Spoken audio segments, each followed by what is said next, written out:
আকাশবাণী কলকাতা স্থানীয় সংবাদ পড়ছি প্রবাল বন্দ্যোপাধ্যায়। এখনকার বিশেষ বিশেষ খবর। রাজ্য মন্ত্রিসভা ওবিসি তালিকা নিয়ে যে বিজ্ঞপ্তি জারি করেছে তার উপর স্থগিতাদেশ দেয়া হবে কিনা সে ব্যাপারে কলকাতা হাইকোর্ট আজ তার সিদ্ধান্ত জানাবে। স্বাস্থ্য পরিষেবা ক্ষেত্রে বেসরকারি হাসপাতাল ও নার্সিংহোমগুলিকে আরও কঠোর নিয়মে আনতে বিধানসভায় আনা এই সংক্রান্ত বিলের ওপর আলোচনা আজও চলবে। নদিয়ার কালীগঞ্জ বিধানসভা উপনির্বাচনের প্রচার আজ বিকেলে শেষ হচ্ছে। শেষ মুহূর্তের প্রচার চলছে জোর কদমে। স্নাতক স্তরে কলেজে ভর্তির জন্য অভিন্ন পোর্টাল আজ খুলছে। চাকরিহারা শিক্ষকরা চাকরি ফেরানোর দাবিতে আজ বিধানসভায় অধ্যক্ষের কাছে ডেপুটেশন দেবেন।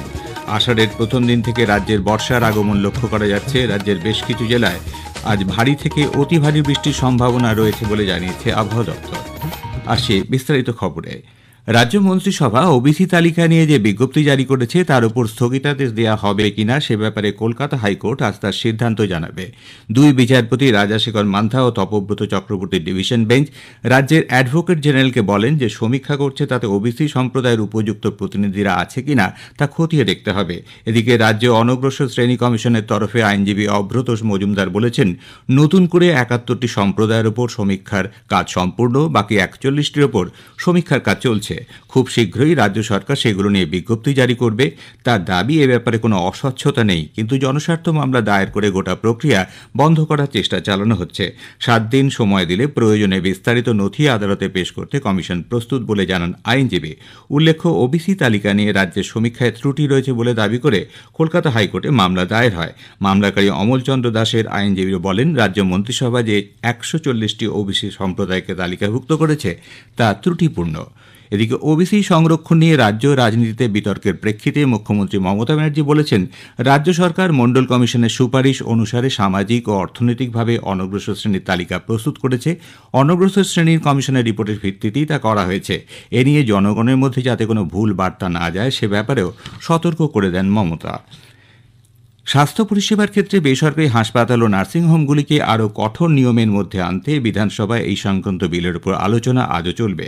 The West Bengal clinical establishment সংশোধনী বিলটি গতকাল সভায় উত্থাপন করেন স্বাস্থ্য প্রতিমন্ত্রী চন্দ্রিমা ভট্টাচার্য। প্রথম দিনের আলোচনায় বিজেপি অংশ না নিলেও তৃণমূল কংগ্রেসের ডা রানা চ্যাটার্জি, অপূর্ব সরকার, ডা মুকুটমণি অধিকারী প্রমুখ অংশ নেন। দ্বিতীয় দিনেও আলোচনা চলছে। ১০০ দিনের কাজসহ একাধিক প্রকল্পে রাজ্যের প্রাপ্য অর্থ আটকে রাখার অভিযোগে কেন্দ্রীয় সরকারের সমালোচনা করেছেন মুখ্যমন্ত্রী মমতা ব্যানার্জি। বিধানসভায় দাঁড়িয়ে গতকাল তিনি অভিযোগ করেন, প্রকল্পে যে ধরনের অভিযোগের অসঙ্গতি ইত্যাদি রয়েছে, রাজ্যের বরাদ্দ আটকে দেওয়ার প্রসঙ্গে সে ধরনের অসঙ্গতি অন্য অনেক রাজ্যেও রয়েছে। মুখ্যমন্ত্রীর বক্তব্য চলাকালীন হট্টগোল শুরু করে দেন বিজেপি বিধায়কেরা। তৃণমূল কংগ্রেসের বিধায়কেরাও পাল্টা প্রতিবাদে সামিল হন। বিজেপি রাজ্য বিধানসভায় দলের বিধায়ক মনোজ ওরাওকে সাসপেন্ড করার নিন্দা করেছে। বিরোধী দলনেতা শুভেন্দু অধিকারী এক্স হ্যান্ডেলে জানিয়েছেন, রাজ্য বিধানসভা গণতন্ত্রের উপর এক লজ্জাজনক আক্রমণের সাক্ষী হল। বিধায়ক মনোজ ওরাও শিক্ষকদের চাকরি হারানোর দুর্দশা, রাজ্যের শিক্ষার শোচনীয় পরিণতি ও ব্যর্থতার জন্য তৃণমূল কংগ্রেস সরকারের দুর্নীতিকে দায়ী করে গুরুত্বপূর্ণ বিষয়গুলি উত্থাপন করতে চেয়েছিলেন। তবে অধ্যক্ষ তার ক্ষমতার অপব্যবহার করে বিজেপি বিধায়ককে বরখাস্ত করেছেন। মনোজ ওরাও এই বরখাস্ত শুধুমাত্র অন্যায্য নয়, বিধানসভায় বিরোধীদের কণ্ঠস্বর রোধ করে সত্যকে নীরব করার জন্য তৃণমূল কংগ্রেসের প্রচেষ্টা বলে তিনি দাবি করেন। নদিয়ার কালীগঞ্জ বিধানসভা কেন্দ্রের উপনির্বাচনের প্রচার আজ বিকেলে শেষ হচ্ছে। আগামী ১৯ জুনের ভোট গ্রহণের জন্য জোরদার প্রস্তুতি চলেছে। এদিকে উপনির্বাচনের প্রস্তুতি খতিয়ে দেখতে রাজ্যের মুখ্য নির্বাচনী আধিকারিক মনোজ কুমার আগরওয়াল গতকাল এক পর্যালোচনা বৈঠক করেন। কালীগঞ্জে বিডিও অফিসের কনফারেন্স হলে ওই বৈঠকে সবকটি ভোট কেন্দ্রে পর্যাপ্ত নিরাপত্তার ব্যবস্থা খতিয়ে দেখা হয়। পরে মুখ্য নির্বাচনী আধিকারিক জানান, ভোটদাতাদের সুবিধার্থে সব রকম পদক্ষেপ নেওয়া হয়েছে। কালীগঞ্জ বিধানসভা উপনির্বাচনে ভোটদান অবাধ ও শান্তিপূর্ণ করার দাবি জানিয়েছে কংগ্রেস। ভোটদান অবাধ ও শান্তিপূর্ণ করার জন্য আইন শৃঙ্খলাজনিত বিষয় নিয়ে গতকাল প্রদেশ কংগ্রেসের এক প্রতিনিধি দল রাজ্যের মুখ্য নির্বাচনী আধিকারিকের কাছে লিখিত আকারে দাবি জানিয়েছে। কালীগঞ্জ বিধানসভা উপনির্বাচনে সব পোলিং বুথে কেন্দ্রীয় বাহিনী মোতায়েনের দাবি জানিয়েছে কংগ্রেস। এর পাশাপাশি সব বুথে ভিভিপ্যাট, ওয়েবকাস্টিং, সিসিটিভিতে নজরদারি চালানোর আর্জি জানানো হয়েছে। এদিকে নদিয়ার কালীগঞ্জ বিধানসভার উপনির্বাচনের প্রচারে তৃণমূল কংগ্রেসের মন্ত্রী ফিরহাদ হাকিম ও বিজেপি রাজ্য সভাপতি ডক্টর সুকান্ত মজুমদার ও শুভেন্দু অধিকারী বিভিন্ন স্থানে গতকাল ভোট প্রচারে অংশ নেন। সুকান্ত বাবু বলেন, এ রাজ্যের মুখ্যমন্ত্রী সিএএতে আবেদন করতে নিষেধ করায় বহু মানুষ বিপাকে পড়েছেন। সিএএ শংসাপত্র যদি হাতে থাকতো তাহলে মানুষকে বাইরে যেতে হতো না। এদিকে কালীগঞ্জের কয়েকটি স্থানে রোড শোয়ে অংশ নেন রাজ্যের মন্ত্রী তৃণমূল কংগ্রেস নেতা ফিরহাদ হাকিম। সন্ধ্যায় গতকাল তিনি কামারিয়া এলাকায় সভা করেন। ভোটারদের মন জয় করতে কংগ্রেস প্রার্থী কাবিল উদ্দিন শেখ রোড শো করে কয়েকটি স্থানে প্রচার চালান। অন্যদিকে হাটাগাছার আশাচিয়াতে মন্ত্রী ফিরহাদ হাকিম ও জুন মালিয়ার প্রচার গাড়ি আটকে পথ অবরোধ করে গ্রামবাসীরা বিক্ষোভ দেখায়। খারাপ রাস্তা দীর্ঘদিন সংস্কার না হয় এর প্রতিবাদে বিক্ষোভ। স্থানীয় সংবাদ শুনছেন আকাশবাণী কলকাতা কেন্দ্র থেকে। আমাদের সংবাদ শোনা যাবে ইউটিউব চ্যানেল আকাশবাণী সংবাদ বাংলা, ফেসবুক ও ইনস্টাগ্রাম আকাশবাণী সংবাদ কলকাতা এবং এক্স হ্যান্ডেল এআইএন নিউজ কলকাতাতে। 2025 শিক্ষাবর্ষে কলেজ ও বিশ্ববিদ্যালয়ের ভর্তির জন্য সেন্ট্রালাইজড অ্যাডমিশন পোর্টালের আজ সূচনা করবেন শিক্ষামন্ত্রী ব্রাত্য বসু। আগামীকাল দুপুর 2টো থেকে 1 জুলাই পর্যন্ত নাম নথিভুক্তকরণ ও আবেদন জানানো যাবে। কলেজ ও বিশ্ববিদ্যালয়ের স্নাতক স্তরের প্রথম সেমিস্টারের ক্লাস শুরু হবে 1 আগস্ট থেকে। উচ্চশিক্ষা দপ্তর জানিয়েছে 6 জুলাই প্রকাশ করা হবে মেধা তালিকা। 24 থেকে 31 জুলাই পর্যন্ত তথ্য যাচাইয়ের জন্য ছাত্রছাত্রীদের সশরীরে হাজির হতে হবে। একজন আবেদনকারী রাজ্যের এক বা একাধিক উচ্চশিক্ষা প্রতিষ্ঠানে সর্বোচ্চ 25টি প্রোগ্রাম বা কোর্সে আবেদন করতে পারবেন। এই অনলাইন প্রক্রিয়া যাদবপুর বিশ্ববিদ্যালয়, প্রেসিডেন্সি বিশ্ববিদ্যালয়ের ক্ষেত্রে কার্যকর হবে না বলে জানিয়ে দিয়েছে উচ্চশিক্ষা দপ্তর। স্কুল সার্ভিস কমিশনের শিক্ষক নিয়োগের পরীক্ষার অনলাইন আবেদন পর্ব গতকাল থেকে শুরু হয়েছে। অন্যদিকে এই পরীক্ষা ব্যবস্থাকে প্রহসন বলে দাবি করেছেন যোগ্য চাকরিহারা শিক্ষকদের একাংশ। 2016-র তুলনায় এবারে বিষয়ভিত্তিক শূন্য পদের সংখ্যা কমিয়ে দেওয়া হয়েছে বলে দাবি করেছে যোগ্য শিক্ষক শিক্ষিকা অধিকার মঞ্চ। ফলে যোগ্য চাকরিহারা শিক্ষকরা আদৌ কতটা সুযোগ পাবেন তা নিয়ে সংশয় রয়েছে। এই সংগঠনের তরফে রাকেশ আলম জানিয়েছেন কথা। নতুন নিয়োগে পরীক্ষা না দেয়া এবং চাকরি সুনিশ্চিত করার দাবিতে গতকাল বিকাশ ভবনে গিয়ে শিক্ষামন্ত্রীকে তারা গণচিঠি দিয়েছেন। চাকরিহারা যোগ্য শিক্ষকদের আরেকটি সংগঠনের প্রতিনিধিরা আজ বিধানসভায় অধ্যক্ষ বিমান বন্দ্যোপাধ্যায়ের কাছে ডেপুটেশন দিতে যাবেন। চাকরিতে সসম্মানে পুনর্বহাল ছাড়াও 22 লক্ষ ওএমআর শিটের মিরর ইমেজ প্রকাশের দাবি জানিয়েছে এই সংগঠন। চাকরি ফেরানোর দাবিতে অনশন শুরু করেছেন আরও 5 চাকরি হারানো শিক্ষক শিক্ষিকা। বিকাশ ভবনের কাছে অবস্থান স্থলে বৃহস্পতিবার রাত থেকে অনশনরত 10 জন শিক্ষক শিক্ষিকার শারীরিক অবস্থার অবনতি হয় তাদের হাসপাতালে ভর্তি করা হয়েছে। গত রাত থেকে 4 শিক্ষিকা এবং 1 শিক্ষক অনশন শুরু করেছেন। এই নিয়োগ প্রক্রিয়ায় তারা অংশ নেবেন না এবং আইনি লড়াইয়ে সরকারকে তাদের চাকরি সুনিশ্চিত করতে হবে বলে দাবি জানিয়েছেন আন্দোলনকারীরা। বিরোধী দলনেতা শুভেন্দু অধিকারী আজ আগুনে পুড়ে যাওয়া খিদিরপুর বাজার পরিদর্শনে যাবেন। গতকাল নদিয়ার সাংবাদিকের প্রশ্নের উত্তরে তিনি অভিযোগ করেন এই কাজ কলকাতার মেয়র করিয়েছেন। খিদিরপুর বাজারের জমি বেসরকারি সংস্থার হাতে তুলে দেওয়ার চক্রান্ত চলছে, বিজেপি তা কোনোভাবেই হতে দেবে না। এদিকে খিদিরপুর বাজারে লাগা আগুন গত রাত 10টা নাগাদ নিভে গেছে বলে দমকল সূত্রে জানা গেছে। এখনও ঘটনাস্থলে 9টি গাড়ি রয়েছে। মাঝে মাঝে আগুন ছোট আকারে দেখা গেলেও সেগুলো নেভানো হচ্ছে। দমকল সূত্রে জানা গেছে প্রায় 700 দোকান পুড়ে গেছে, তবে স্থানীয়দের দাবি প্রায় 1300 দোকান পুড়েছে।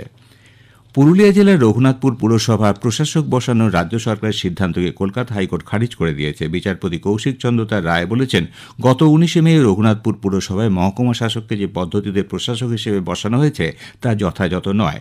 উল্লেখ্য, গত 24 মে রাজ্য সরকারের সিদ্ধান্তের বিরুদ্ধে কলকাতা হাইকোর্টে মামলা করেন পুরসভার বিজেপি কাউন্সিলর দীনেশ শুক্লা।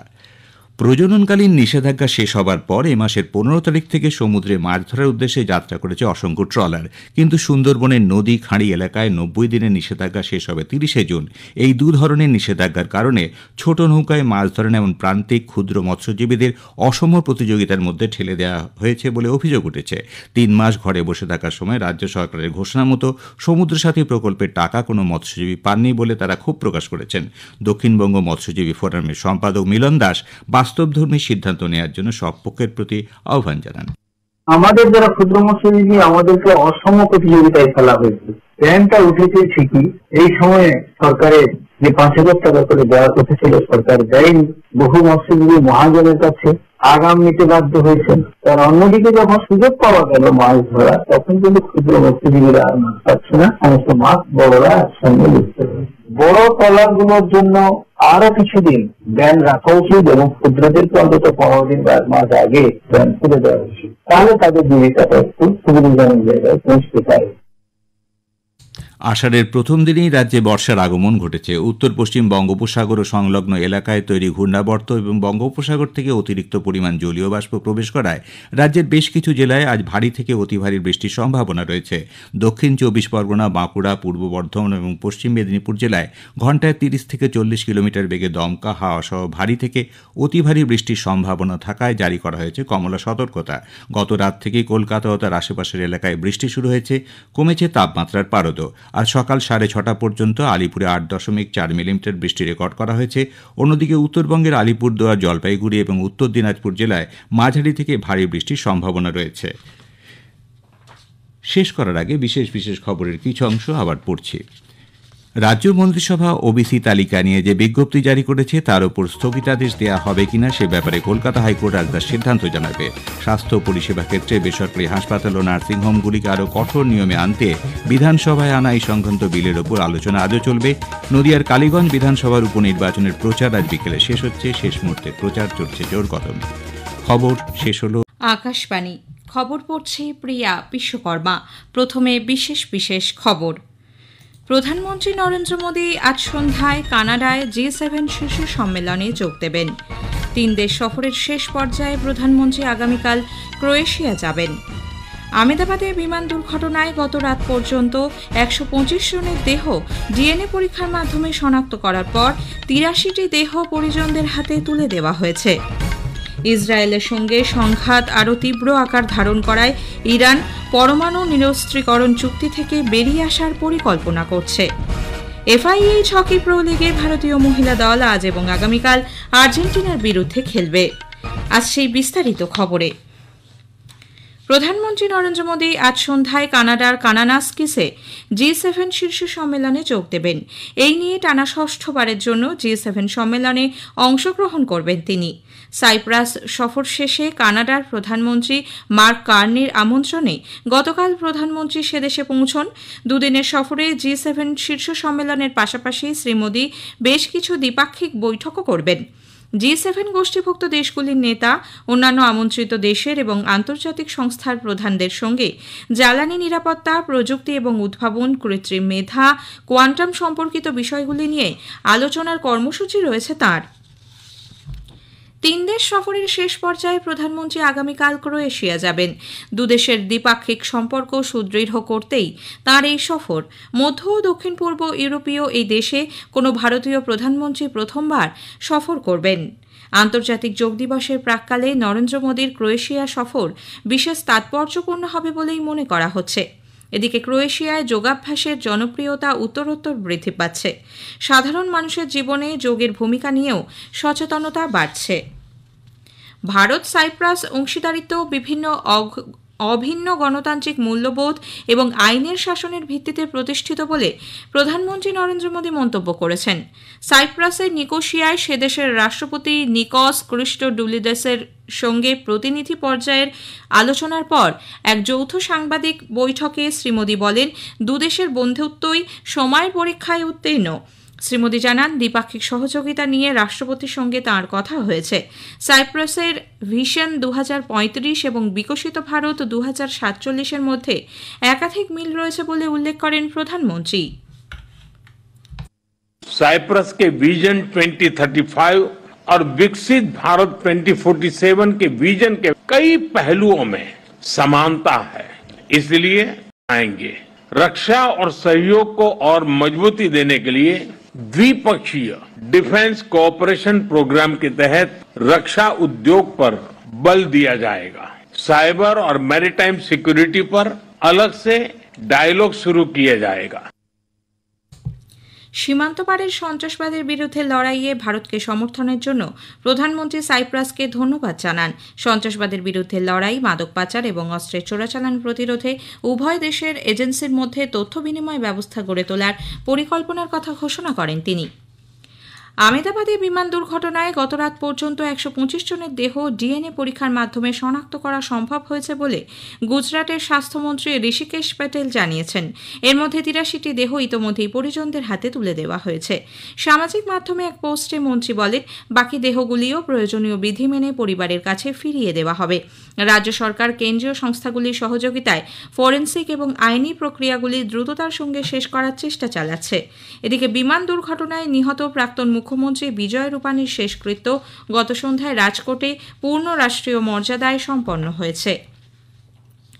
বিমান দুর্ঘটনা তদন্ত ব্যুরো এএআইবি আমেদাবাদে বিমান ভেঙে পড়ার প্রাথমিক তদন্ত রিপোর্ট প্রকাশ করেছে বলে যে খবর সোশ্যাল মিডিয়াগুলিতে প্রচারিত হচ্ছে তা ভুয়ো বলে সরকার জানিয়েছে।